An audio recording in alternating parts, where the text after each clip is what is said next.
ఈరోజు big boss Telugu 8వ వారం నామినేషన్ల ముఖ్యాంశాలేంటో చూద్దాం. అయితే ఈ వారం హౌస్లోకి వైల్డ్ కార్డులు ఎంట్రీ ఇవ్వడమే కాదు, ఎలిమినేట్ అయిన వాళ్లు కూడా తిరిగి వచ్చి నామినేట్ చేశారు. దీంతో ఆట మొత్తం మారిపోయిందనే చెప్పాలి.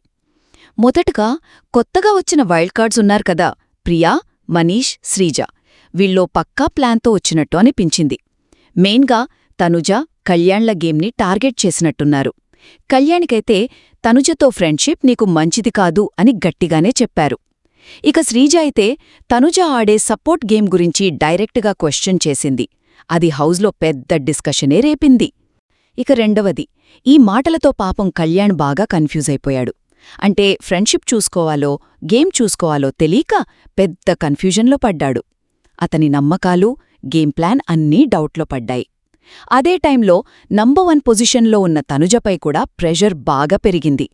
అందరూ తననే టార్గెట్ చేయడంతో తన స్ట్రాటజీ మార్చుకోవాల్సొచ్చింది. ఇక చివరగా నామినేషన్లలో అయితే మాటల యుద్ధమే జరిగింది. ముఖ్యంగా మాధురి చాలా అగ్రెసివ్గా ఆర్గ్యూ చేసింది. ఇంకోపక్క శ్రీజ మాత్రం చాలా స్మార్ట్గా కొందరిని రెచ్చగొట్టి వాళ్ల రియల్ క్యారెక్టర్ బయటపెట్టడంలో సక్సెస్ అయిందనే చెప్పాలి. అబ్బో, ఈసారి నామినేషన్లు మామూలుగా లేవు. సో మొత్తంగా చూస్తే ఈ వైల్డ్ కార్డ్ ఎంట్రీలు, ఈ నామినేషన్ల రచ్చతో బిగ్ బాస్ హౌస్లో పాత సమీకరణాలన్నీ తారుమారయ్యాయి.